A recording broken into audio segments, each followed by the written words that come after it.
Welcome everybody to the October GYLS Momentum Session. Welcome back for those of you who are here.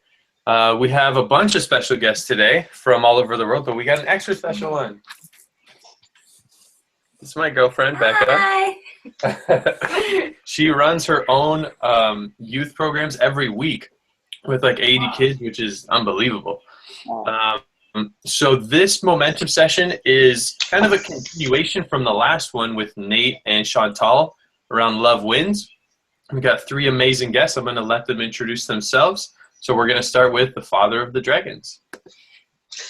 Hey guys, hi there. This is Mehul Bakrania from London. For those of you who already know me, great to have you on. For those of you who haven't had the pleasure of meeting yet, if you're an ambassador this year or the previous year, it's great to have you.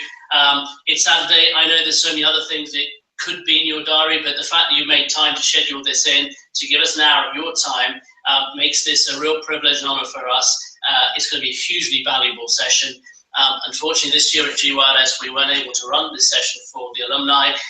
So hopefully this kind of answers some of the questions. This fills in some of the gaps that you may have in relationships. For some of you, it's building blocks to being with us next year. For some of you, it's new content. For some of you, it's just reinforcing stuff you already know.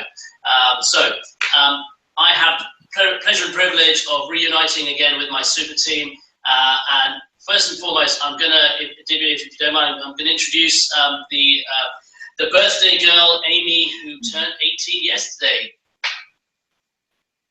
Hi guys, I'm Amy Simmons, if you don't know me, and I had the privilege of working with Mehul and Divya on the Alumni Dragon team last year. And it was an amazing experience, and this is going to be an awesome, informative momentum session. So enjoy! Okay, awesome. So for any of you who don't know me, my name is Divya Bhatia. I was also a youth lead for the Amazing Dragons alumni team last year. It was by far one of the best years of GYLS for me. I met some amazing people, and I'm going to be talking about the importance of extended family relationships. So I really hope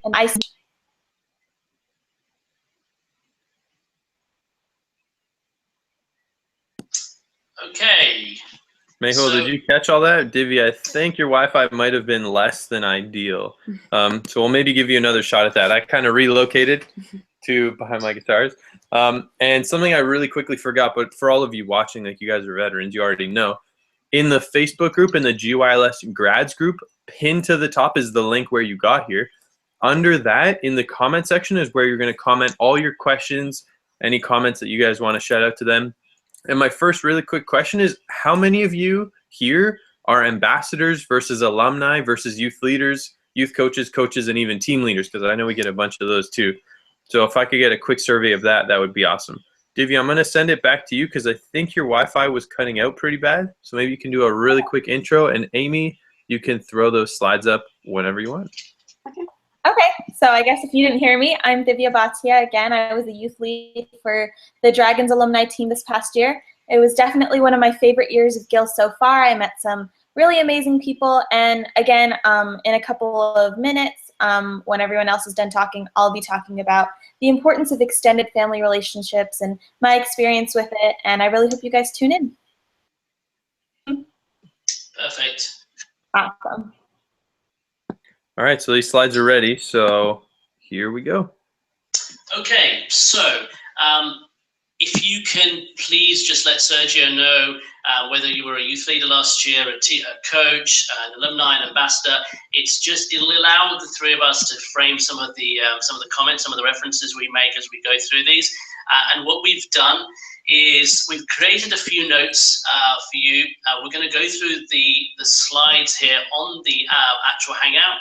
But additionally, for those of you who actually have tuned in live, what we will commit to is actually sending these to you post the session. So thank you again for coming in. If you were with us 5-6 weeks ago with Nate and with Chantal, the topic, as you know, hugely powerful, was Love Wins. And Nate's created this great sort of almost a brand that Love Wins. And so we asked ourselves a question: if love wins, what comes next? and clearly it's relationships. So Nate and Chantal, thank you so much for starting off with that amazing session we had just about 5-6 weeks ago. You raised the bar to an incredible level, and I hope that we continue in that same vein today. Let's notice how a team of 2 did a phenomenal job, and at the same time, they allowed their 3rd team member to go and look after a sick family member as a matter of priority, because that's a relationship too. You build those sort of bonds, not only with your family, but with your small team, Nate and Chantal, which meant that George was actually able to go knowing that his team had his back. That's a great example of how relationships work. So if we go to the second slide, what's today about? Yes, clearly it's a relationship session. We started this for the alumni track back in, I think, 2010 or 2011 at GYLS. It's been phenomenally popular to the extent that in the first year we had just 60 minutes scheduled for it. And if you know me, you will know that we've overran every year, to the extent that the last time we ran it in 2015, 4.5 hours wasn't enough. And the way we run it is we give you a broad introduction to relationships, 20-25 minutes. We then split the group into guys and guys, so your male team coaches, team leads, and male alumni go into one room, and then you have the female team lead, female coaches, and the female alumni, and literally you go into a sort of forum where you can ask safe questions, which leads me to the fact that when we come to Q&A today, and we will have at least half an hour at the end for questions and answers, please, please, please, if you know someone and they've asked a question, please treat that with the respect and confidence that this environment, this forum provides. Whatever goes on here stays here, please. Just a suggestion. If GYLS is one of the most fun 4, 5, 6 days of your year, and there's no reason why the other 360 can't be the same, please, let's get back in that. Have some fun. Imagine you're in the main room. Imagine Marlon's there, Alan's there, anyone you care to imagine. Use your bodies. If I ask a question, if Amy or Divya make a comment, you think that's really powerful, yeah, put your hand up. Do whatever it takes to make this a really engaging 60 minutes for you, because that's where the learning happens. A question I always ask is, when was the most, what age were you when you had the most fun learning? My kids are just 5, and you might see, you might see a couple of photos of when they were babies, but they've just turned 5. They're having the most fun at school because school doesn't feel like a chore.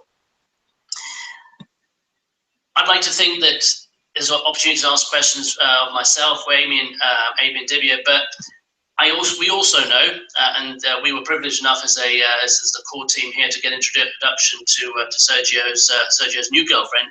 So if you've got any questions for Captain Sergio, the captain of the pack, then please save them for him as well.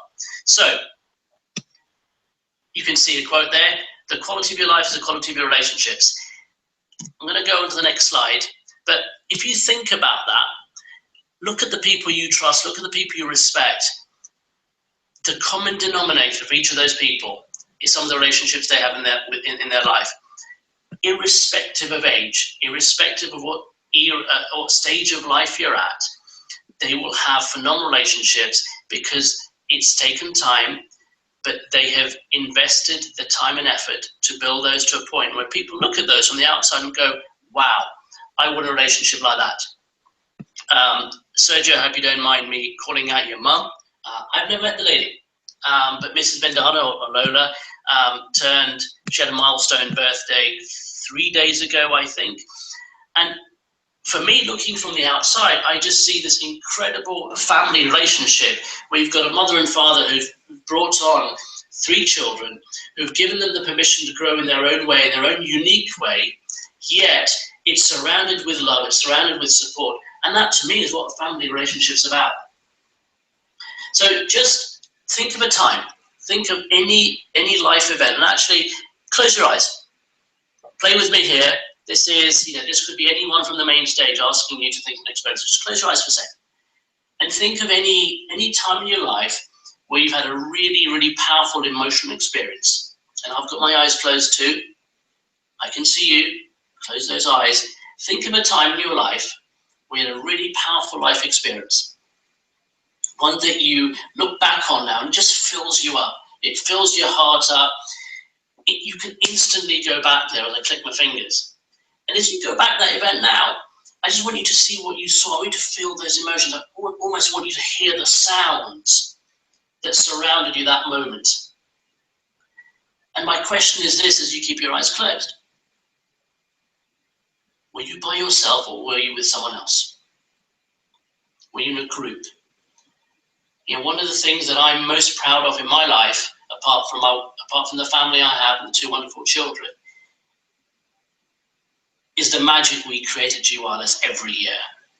And I go forward home knowing that my extended family gets larger and larger and larger every year. But I also know that it takes time and effort to get there, but once those bonds and relationships are created, they don't go away. They're there for life. And I also say to my kids, you've got hundreds of brothers and sisters out there. And when I think of those moments, I'm never there by myself. I'm there with a group of people, whether it's another team lead like Melissa this year, whether I'm with my youth leads and we just the 3 of us get in a huddle, our final sort of huddle before the event ends. I've done 6 marathons, so some of you might think, yeah, you know, that's actually, well, that's crazy. And yes, I can think back to finishing each of those marathons, 3 in New York, 1 in Chicago, 2 in London, and they're all magic moments. But the 2 marathon memories that stand out the most for me, both come from London 2008. At mile 14 that year, I'd crossed the Tower Bridge, and it's England, right? So guess what? It rained. And it bucketed down. I mean, literally, I got across Tower Bridge, and I was absolutely soaked. Water was just swishing out my running shoes. But it was a rain shower. You know, and I had another 12 miles to go. And at mile 14, at the time, a very good friend said she would be there. She's now my wife. She was there with a big banner saying, "Go Mehul." But I also remember she was there with her mum, now my mother-in-law. I've never met the lady. That, for me, is one of my most powerful memories of that race. And then fast forward 6 miles, I'm at mile 20. And if any of you either know marathon runners, you probably haven't done one yet. A marathon's not really about the first 20 miles. The first 20 miles is where you have the fun. And then the real hard graft, the hard work, starts in the last 6 miles, where you really have to dig deep. And out of nowhere, I suddenly just realized I was running side by side with this lady. I have no idea who she is. I do not know her name. She was a stranger. But I don't remember crossing the finishing line that year. What I do remember is the relationship I built with that lady over the course of, say, about 54, 55 minutes that will never leave me.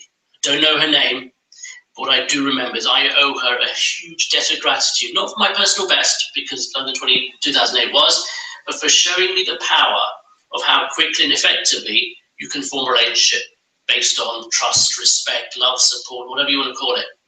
And on that day, in 2008, love and respect did truly win. And that bond is worth way more than the medal they put around my neck at the finishing line. So just to summarize the slide, look at that quote in front of you. Treasure your relationship, not your possessions. It wasn't about the medal that day. It was about the power and the effectiveness of how quickly I built a relationship and how the 2 of us powered each other over the last 6 tough miles before the finish. So moving swiftly on, it should be slide 4. There's a visual there. So a circle getting bigger and bigger and bigger. This effectively is your life. When you started out as a baby, it was just you, your mum and dad. And then as you get into your toddler years, there's extended family, there's grandparents. And as you kind of just move out from that center of that circle, just wider and wider and wider, you come into contact with more and more people. There's family, there's friends, people you go to school with. And yet you'll see how some of those circles stop. Some of those carry on. And this is almost like the phases of relationships. Nate came up with he offered a quote last time around, which I love, and I'm not too proud to say that I'm going to repeat it. It's some people come into your life for a reason, Some people come into your life for a season. Sorry, some people come into your life for a reason. Some people come into your life for a season. Some people come into life for a lifetime. Think about that for a moment. There's a power in building relationships, but there's also a power in letting go sometimes. Sometimes you're with someone at school, they go to the other side of the world. It's just a natural end. Bless them on their way. Let's move down a slide. What do you see? So keep us clean. From my side, if I'm standing on the left, I see a 9. But from Divya or Amy's side, they're standing on the other side, they see a 6. But effectively, they're the same number, aren't they? And that's the way it is in relationships. It is so easy, and I don't know how long Sergio has been in the current relationships, but you could be in the same place, you can be the same, you could be experiencing the same meal, the same environment, the same service in a restaurant. Isn't it amazing how two people can see something in a completely different way? And we'll come on to why that might be in a short while. So the way we're going to play this is Amy's going to give you about 5 minutes worth of content, her perspectives on relationships. Divya will do the same. I'll then kind of just tie it together before we come into Q&A. But please keep your questions coming. There are no questions that are out of bounds. And if you think they are, my commitment here is please message me directly, Sergio, and he can pass them on. And we will reach out to you and make sure that they're answered in the best way we can. Amy, over to you. Great. So I'm going to cover 2 types of relationships, those that you can choose and those that you have no control over. So when I was a sophomore, I had to make a really tough decision that I was going to leave public school to homeschool just because of the circumstances. And one of the toughest things for me was leaving the tennis team. So what I did was when I started homeschooling, I found a community it's a tennis academy, and I joined a team. And so by finding a commonality, I was able to make a friend with my doubles partner and form a strong bond and relationship with her. So with friends, you can choose. And I chose to find something I was passionate about and she was passionate about, and we were both able to come together and perform, and it was a positive experience. One other thing I learned with the homeschooling experience is that reciprocity is kind of like I didn't have the same connection with those people that I saw on a day-to-day basis. So sometimes like time and effort I would put in to making those connections with people I didn't see on a day-to-day basis was difficult because they were at a different place in their life. We didn't have commonalities. So that kind of was lost, but I did have the tennis, which was beneficial. And then kind of segueing over to relationships you don't have control over, a very personal story to me is when I was 9 months old, I was adopted. So I spent 9 months in an orphanage, and I really formed a super strong connection with the lady in the orphanage. Her name was Madame Fan. And thinking back to the 6 human needs, love and connection is really the one that stands out because she and I were able to make that connection. When I was adopted, it carried over to my parents now. And I really look upon that experience as something that is a gift to me. So this also applies to other relationships, like if you have a step-parent.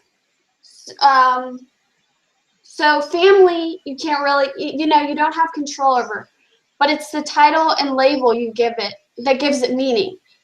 So if I were to put a label a biological parent, adoptive parent, that really changes how I look at the situation. But instead, I look at it as my parents are both my parents are both parents. So this is where you think of the triad. So physiology. What do you do, like when a relationship, what you do with your body? Do you give them love and affection through hugs? And then focus is like, how do you look at the situation, your reality? Are you grateful for it? Because that really can change how you look at the relationship. And then the third part is language. So what do you tell yourself? Are you like, this is a horrible situation? Or do you tell yourself, I am so blessed to have this person in my life? So it's really, you want to pull off those labels of the person and really connect with them on a deeper level, and see how it's such a blessed opportunity you have to connect with them. And it's a two-sided kind of, it works on both sides, where two people determine the proximity of the relationship. So those are the two that have really had a strong impact in my life. And we have an amazing quote that says, a great relationship is about two things. First, you find similarities, and second, respect and differences. So you have to definitely find commonalities and be able to use the triad to form the bond, but also realize that maybe it won't be the same for both people, but be able to respect that. Thank you, Amy.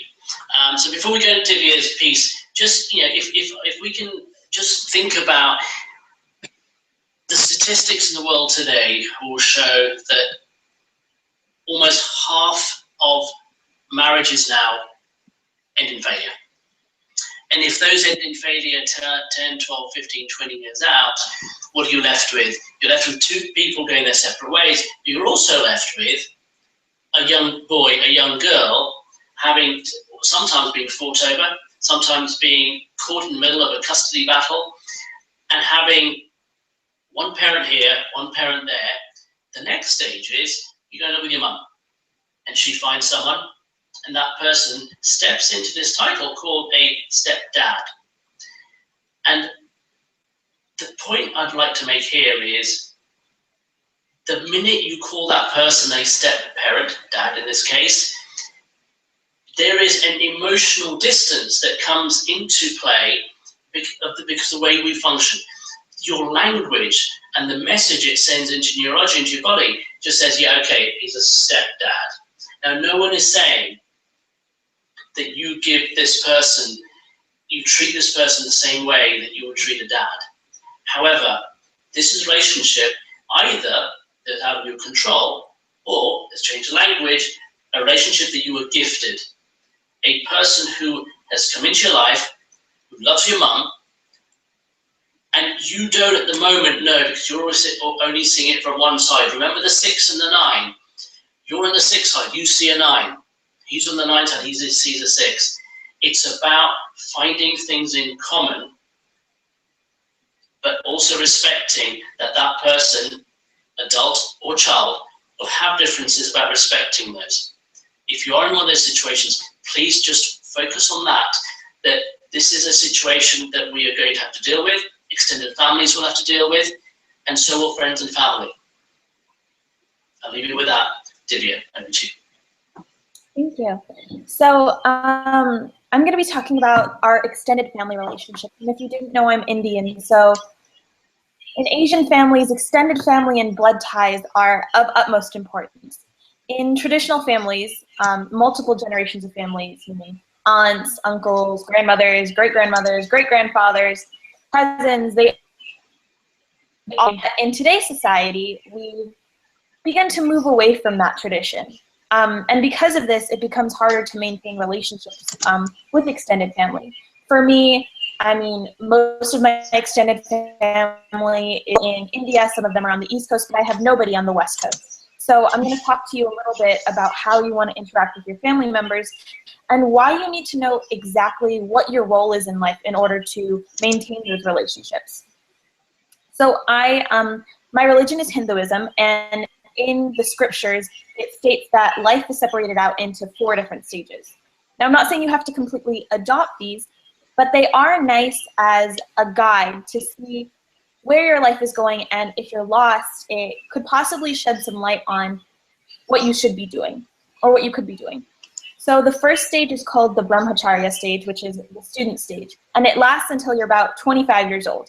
And during this time, you're supposed to seek out both spiritual and secular education. And the requirement for spiritual education doesn't necessarily equate to religious education, but it pushes you to contemplate your existence or your place in this world. And the second stage is the Grihastha, or the householder stage. And it lasts until you're about the age of 50. This is when a person gets married and must uphold the responsibility of earning a living to support his or her family. Actually, according to the Hindu scriptures, it ends when a person's skin wrinkles and their hair turns gray. But I think 50 is a safe medium. Stage number 3 is the Vanaprastha stage, or the hermit stage. And this is when a person has become a grandmother or a grandfather, or once his children have all grown up and can support themselves. And at this time, you're supposed to detach from material things and retire from your job and dedicate a majority of your time to finding out how to be. And the last stage is the sannyasa stage, or the wandering ascetic stage. And at this time, you're supposed to renounce all desires, fears, hopes, duties. And because Hindus also believe in reincarnation, the cycle of birth and death, at this stage, your main goal is to be released from this cycle. So why do all 4 of these stages matter? Why do we need to know who we are? And what do our relationships have to do with that? Like Mehul said, everyone has a reason to be in your life. Everyone has a purpose and plays a role, no matter how significant. But with any relationship, extended or not, our goal in life is not to be dependent on anybody, but still maintain those relationships. So why is that? Okay, let me ask you this. What is something that everyone wants out of life? The answer is to be happy. If we're constantly depending on others or other things for our happiness, we're forgetting the true meaning of happiness. We want permanent happiness, not temporary happiness. Temporary happiness, I mean, I don't know, like when the newest iPhone comes out every couple months, everyone really, really wants it, but a few weeks into it being released, you suddenly don't feel so excited about having it anymore. So is that really happiness, or is it something greater? Now, I can't really answer that question because I myself, like other people, are still trying to figure it out. But the one thing that I do know is that we can learn from the people in our lives to find our paths. So who else to learn from than the people that we're already related to? This is why there's so placed upon extended family. But in this day and age, because we obviously all don't live in one big house, it has become our relationship, our responsibility to see those relationships through. And it is ultimately up to this generation to act on whether or not we believe that extended family has any importance in our lives. Back to you, Nicole. Okay, Brent, Amy and Divya, thank you very much for that.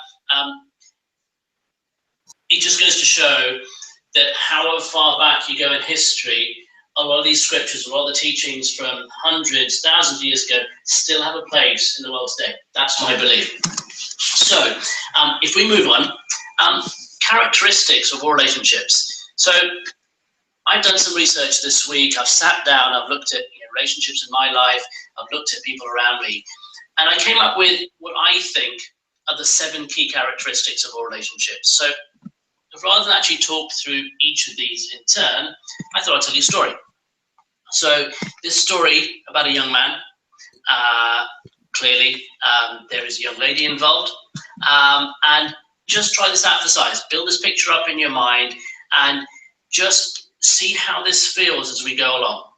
So this young man, and we'll just call him, for example, Mehul. His values were honesty, gratitude, faith, trust. Values he held very, very dear to his heart, and he still does.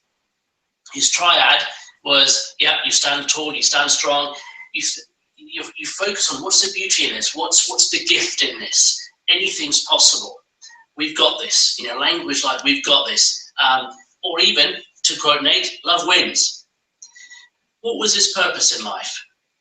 Now, this was pre-Tony Robbins days, but even then, at an unconscious level, this young man knew that the purpose of his life was to share his gifts and love with whoever he came in contact with. And that hasn't gone away. For those of you who know me, you'll know that I live for that every day that I wake up.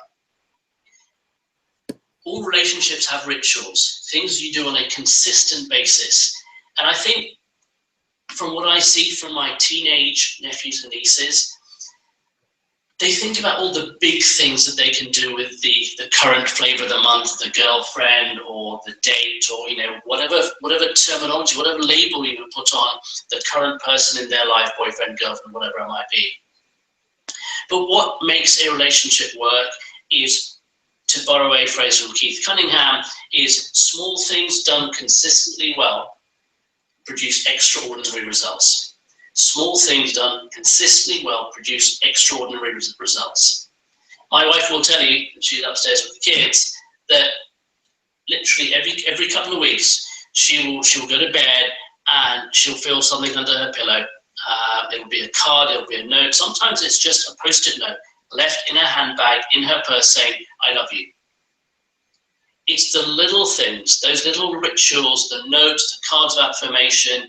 Sometimes it's, in fact, the one that always gets her is, we'll be in the car, I do most of the driving, and I'll say to her, listen, you've got something, you've just got, I think you've smudged your eyeliner. And she will bring down the mirror, the sun card, and there'll be a post-it written on it saying, I love you, you're beautiful, whatever that might be. It's those little things in relationships that keep things alive. It doesn't need to be the 12 big roses, the flowers, the chocolates. Chocolate always helps, don't get me wrong. However, it's those small things done consistently well and done from the heart that makes relationships tick, in my mind. Let's think about rules. Think of two people you know who are madly in love, might not be madly in love, and who argue and bicker a lot. 9 times out of 10, it is not because of who that other person is, it's because of that person's rules are in conflict with the others. It's about, you open the door this way, you leave things in a mess, you leave the toothpaste tube out.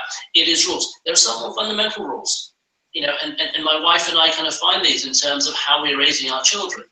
I want my children to be adventurous. I don't mind them falling. My wife's a little bit more protective. Hasn't played a lot of sport in her life. I'm the sort of guy, I did Tough Mudder 3 or 4 weekends ago. Fantastic experience. I can't believe there's thousands of people as crazy as me. My wife, you'd never catch her anywhere near that. I want my kids to do mini mudder in a couple of years' time when they're old. As far as my wife's concerned, they're not going anywhere near a mini mudder course. So those are rules that people have. It's about how you work through those. Identity is pretty similar to purpose. To me, my identity is I'm a giver, I'm a force for good, I'm a force for love. And I'll come on to what I think is, the key piece here, which is why I've left it to the last. It's 6 human needs. We all know them. We've been to GYLS: certainty, variety, love and connection, significance, and growth and contribution. The top 4, the needs of personality, and the bottom 2, not the bottom 2, but number 5 and 6 are the needs of the spirit. For those of you who know me, my top 2 needs are contribution, love and connection. And at this point in my life, the period I'm talking about, it was contribution first, love and connection second. Now, let's look at the other side. The other person's values, the ex-girlfriends, were yeah, with a bit of honesty, gratitude in there, but life was all about her. Her values were success, money, achievement. Her triad was, well, I don't think I'm pretty, so I'm going to stand small. I'm going to just curl up into a ball. Her focus was the next promotion. Everything was about the next promotion. And then her language was, I'm not good enough, I'm too fat. By the way, this girl, dead skinny, 5 foot like 1, nothing. No. But just her focus was, I'm fat, I'm ugly. All of those things. Rituals, I got the occasional card, that's about it. She had a bunch of rules. So many rules. And earlier on when we started this call, Sergio's in his study, I think, and on his left-hand side, he's got his Date with Destiny poster. We talk about you're moving towards values, moving away from values. And in there, you also talk about your rules. This girl had set herself up, and I know failure is a subjective word, but she had set herself up so that winning was really difficult because 102 things had to happen before she could experience love. Although, as you know from my side, it was being given in buckets and spades. Relax some of those rules if you want to have a successful relationship. Her identity was, I'm not good enough. I shouldn't be at the stage I am in my medical career. And her top 2 needs were certainty and significance. You know the next question, do you think the relationship was ever going to work? No, it didn't. It lasted 18 months. Unfortunately, we bought an apartment together. That took 3 years to kind of clean up that mess. But can you see why 2 different people who may have had an attraction based on chemistry to start off with were so out of sync with each other? Because these 7 things were completely out of kilter. I hope this is making sense. But I'll sum it up with something that Tony says, and I will come back to. You don't go into a relationship to get something. You go into a relationship to give. If you go into a relationship to get, that relationship is doomed. Let's move on one slide. So, what's the common denominator? If you look at relationships that have failed, that may not have gone as well as you'd like them to, or just have gone south, what's the common denominator in all of those? The common denominator is you, or me.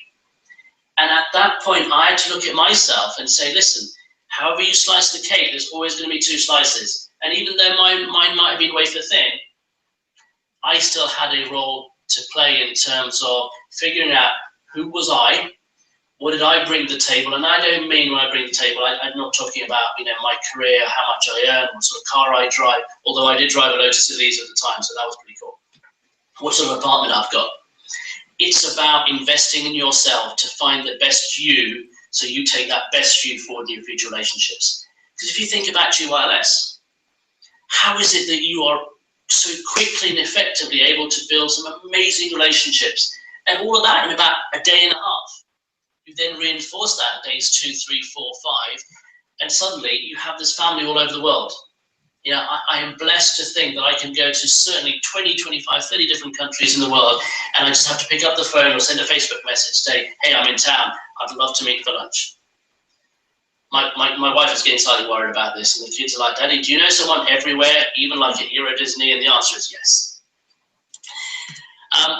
The last thing, and we're pushing along with this, but most of you will have questions around intimate relationships. This is, and just for the sake of argument, when I say, I'm going to call it male energy versus female energy rather than male versus female, guy and girl, men and women, because everyone has both.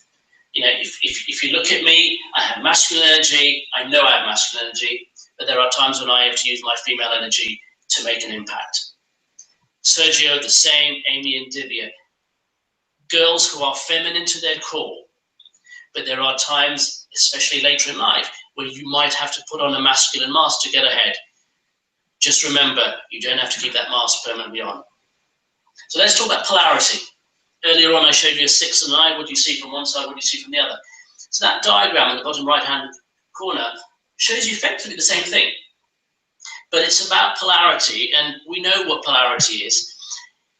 It's about opposites attracting. In any relationship, you know, where there's some form of attraction or connection, you're going to find the power of positive energies at play. So if you think of a magnet, it's a plus and a minus. And we have sometimes intense physical chemistry with those who have an opposite energy to our own, with a masculine and feminine. So we're not just talking about heterosexual relationships here, you can talk about gay and lesbian as well. Look at a gay relationship, look at a lesbian relationship. There will always be one person who will have more masculine energy, one person who will have more feminine energy. Every man and woman has varying degrees of both. Of masculine and feminine, and the ones who create successful relationships have an understanding of those two at play. But one is a natural dominant force inside you, which is why if you talk about same-sex relationships, there is one person who will be the more dominant, or sometimes they might call that person the husband and the other person the wife. But polarity is like a light switch. It can be turned on in a moment. Instantly, I know there are times when I have to step completely into my masculine just to make sure my wife feels protected and loved. And female energy, this is really key. Female energy needs three things. She needs to be seen, she needs to feel safe, and she needs to be understood. And I think most of you will be clear about what number 2 and 3 mean, to feel safe and to be understood. What does to be seen mean?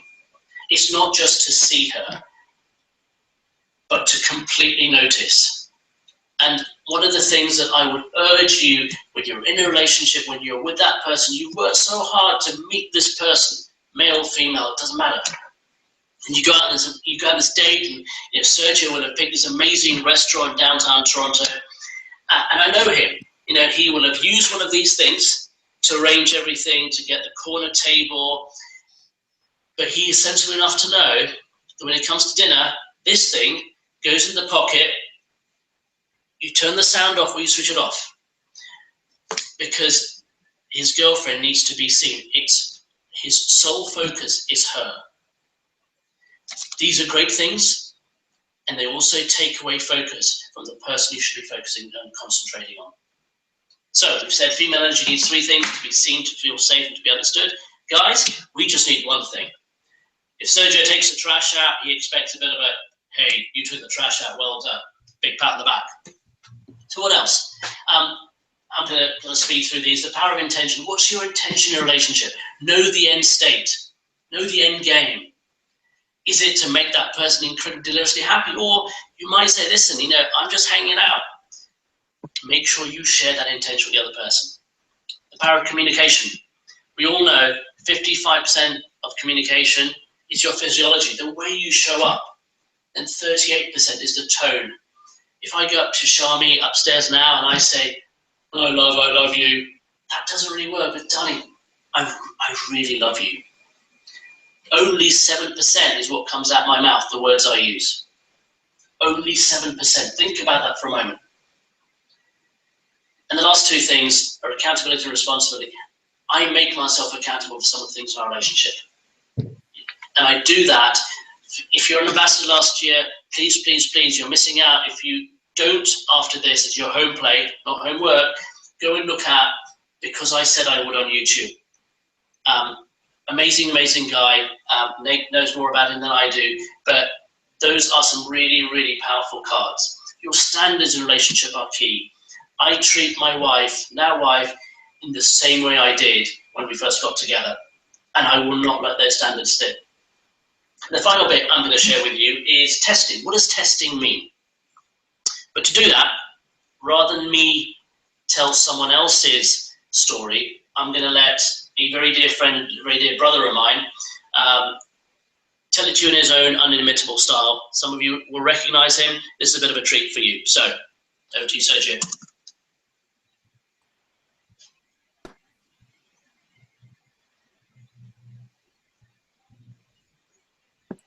All right, just let me get this loaded really quick. It should just take a second.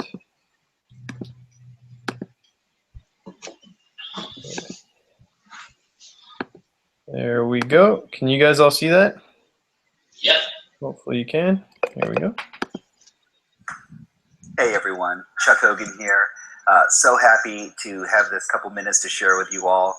My brother Mehul asked me to go ahead and give you just a little taste of what it is to experience this little concept of testing. And it's one of my favorite topics in relationship for a couple of reasons. One is it allows me every single day of my life to be a better man and to live more congruently as a father, as a husband, and as a best friend to my wife. So, testing. What is testing? Well, a lot of times when we talk about masculine and feminine energy, we find that there's this wonderful interplay that occurs. And probably one of the best ways I can explain it is by showing you an example. So I remember when Cole, some of you know my son Cole, he was about probably 10 years old, and we were driving in a car home from Taekwondo practice.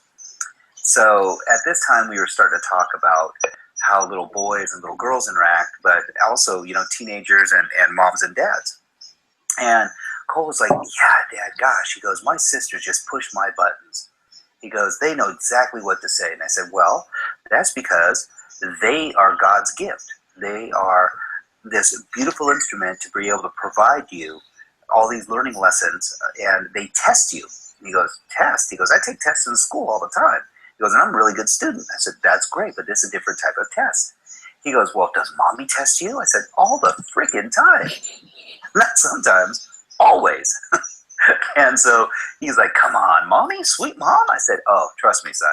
I know she's a beautiful woman. She's amazing. She's soulful. But mommy tests, and she makes daddy a better man every single day. So right about this time when we were having this discussion,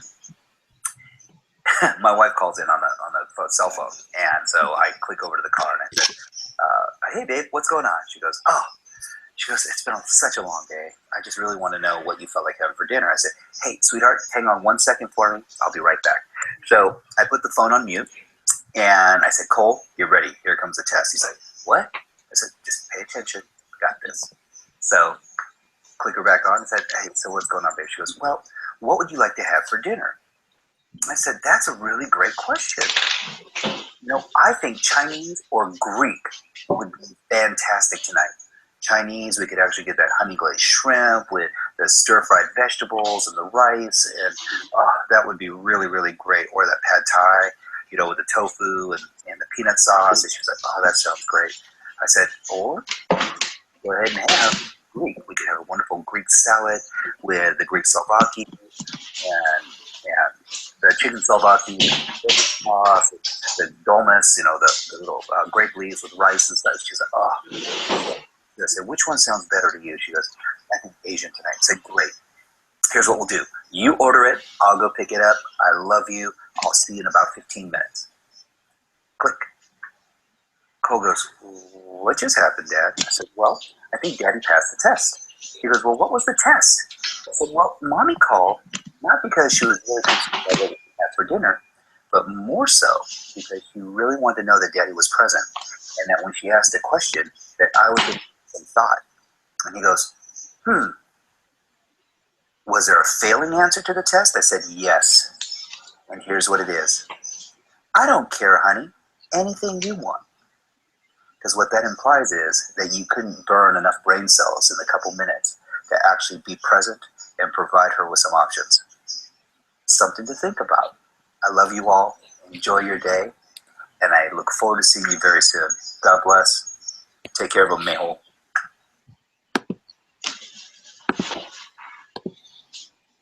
Thanks, Sergio. Thanks for teeing that up. So that was the final bit on characteristics and aspects of intimate relationships.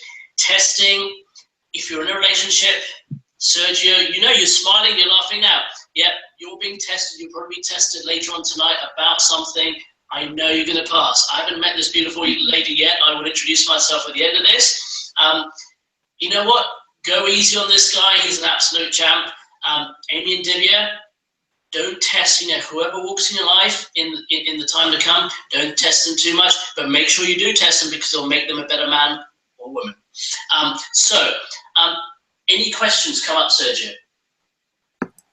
So I'm going to send it. Oh, that's the last slide. So I'm going to send it back to you, Mehul. So you're now on. No questions yet. I think everyone was just really engaged with listening. We did get a couple of surveys. We have a couple alumni on. We have an ambassador on. Let me see. We've got maybe 10 minutes. And I think Becca actually had a question. She was just laughing at the test. It's a really good video. I've heard that story before. It's actually really funny. Hi. So when I run my programs, I have a teen program. And one question that it's for students in high school only. And one question that they ask me a lot is about intimacy and what the level of intimacy should be in a relationship between two people who are teenagers and in high school, because what they see around them a lot is relationships that are going much too far beyond their level of maturity. And they're really struggling with peer pressure and the people around them. So I guess, how would you describe a healthy relationship between two people in high school? Is what I get quite often in my programs. Yeah, and what's great about that, at GYLS, the ambassador to alumni age range is high school. It's 14 to 17, so it's perfect. So Amy, you can stop sharing your slides in case we get a question for you. We'll start off with Mehul, and if either of you, Amy or Div, want to chime in, you can. Yeah, so look, I'll definitely let one of either Amy or Divya give their perspective, because they are going, or they're going through this phase in their life. Becky, one of the interesting language choice there was, the question they're asking is, what's a healthy, what should a healthy level of intimacy, what should it be? And whenever I hear words like that, it's who says it should be one or the other. So for me, I'm not going to take you back to any slides. Let's just think back to what are some of the characteristics of relationships? What are your values? I love the fact that people have a peer group, and the downside of the peer group sometimes is the unnecessary and the unachievable pressures it puts on people, because someone somewhere has gone to a level and then that becomes the benchmark. So I always take it back to, who are you? What's your identity? What are your values? What are some of the things that you cherish most in your life? And when that person steps in and respects those boundaries, you all know that that person is around certainly longer than a reason. He could be around, or she could be around for a season or for a lifetime. But it's about, if you don't know you first, how can you make choices that take you beyond what I believe are, sort of teenage sort of comprehension at the time. So for me, it comes to, who am I as a person, what's my identity, but also it's about my values as well. I'd love to hear from Amy or Divya. Yeah, that was great. I completely agree with that. I mean, I haven't had any relationships so far that have been intimate relationships, just because, it's high school. You got a lot going on. But if it's something that you do run into, I agree that you really need to reevaluate your values in life and openly talk about it with someone, whether or not it's the person that you have that intimate relationship with, to really discuss your values, discuss what you want out of this relationship, why you're in that relationship in the first place. And I think it really is subjective to know what the relationship needs to be. Yeah, I'd go along with that. And the only other sort of layer I'd add is, everyone has their rules, and another person's might be, well, it's going to be by date 5 or 6. Someone else, the rules might be different. It ain't going to happen ever because I just don't think I'm ready for it. But it is about that self-responsibility, it's about accountability. I would also encourage people to reach out to older brothers or sisters, parents, even if they have that sort of relationship where they can be as trusting, and if they have that friend type relationship with their mom or dad, to actually have that conversation.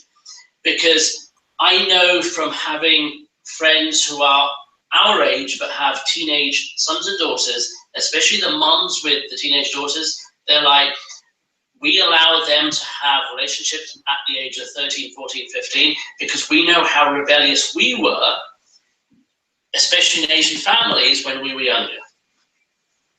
So they are allowing almost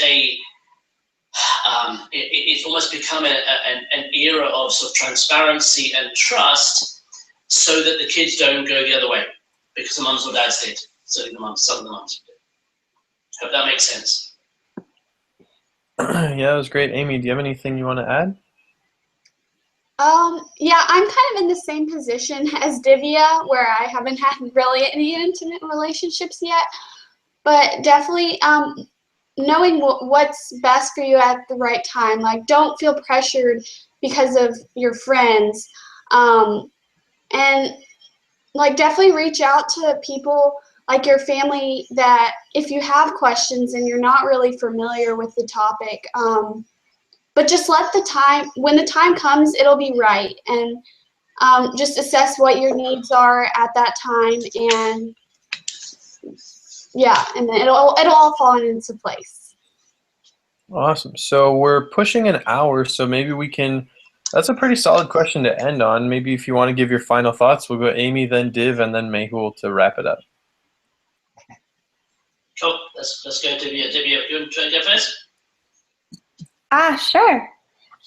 Well, I'm really glad that I was able to do this. I think this is a great topic for me right now, and I hope that you guys are all able to apply this to your own lives.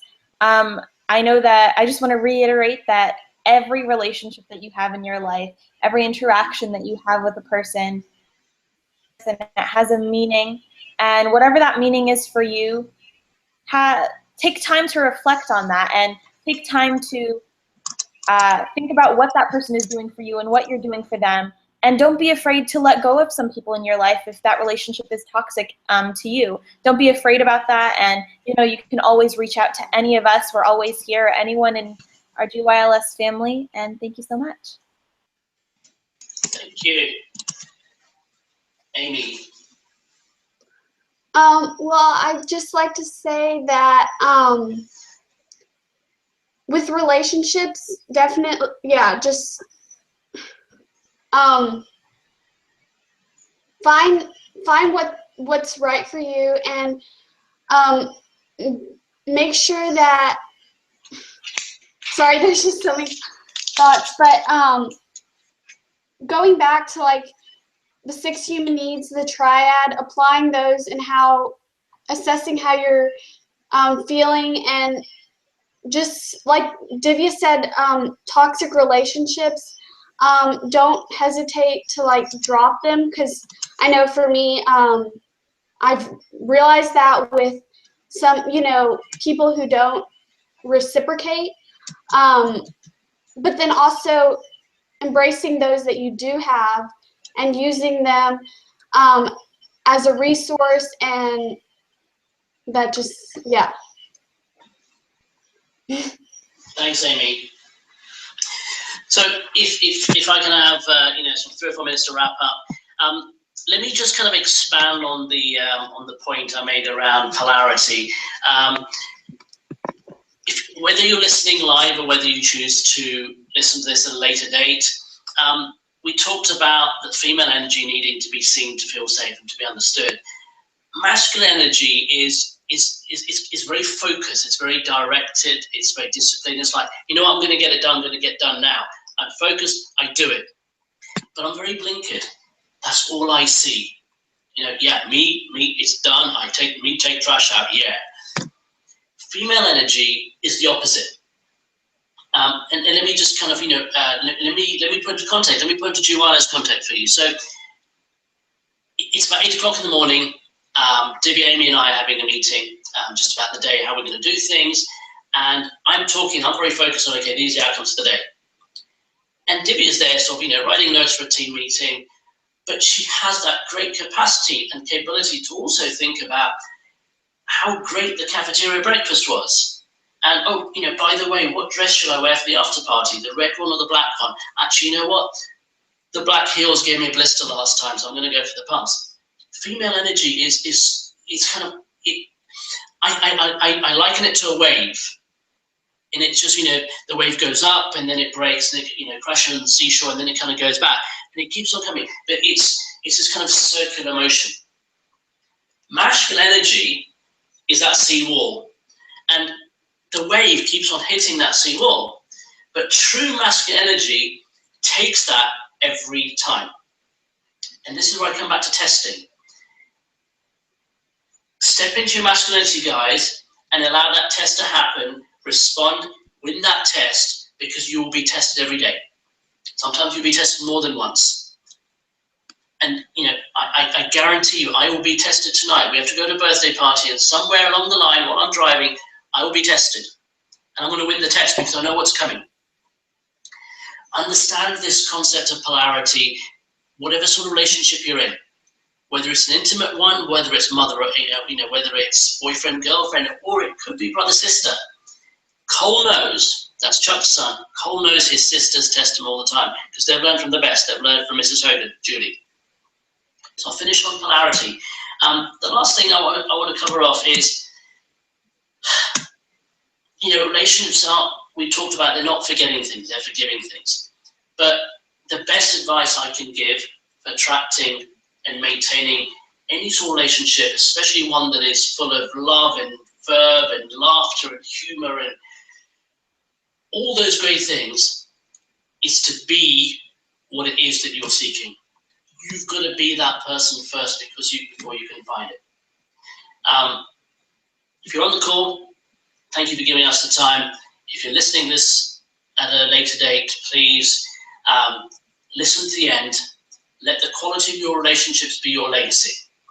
And if Amy, if you're able to put up the last page of the notes we've done, a 43-year-old young man died this week on Tuesday. His name was Axel. Well, he was commonly known as Axel Foley, but Anthony Foley. He was born in 1973. Died this week. And this man played rugby.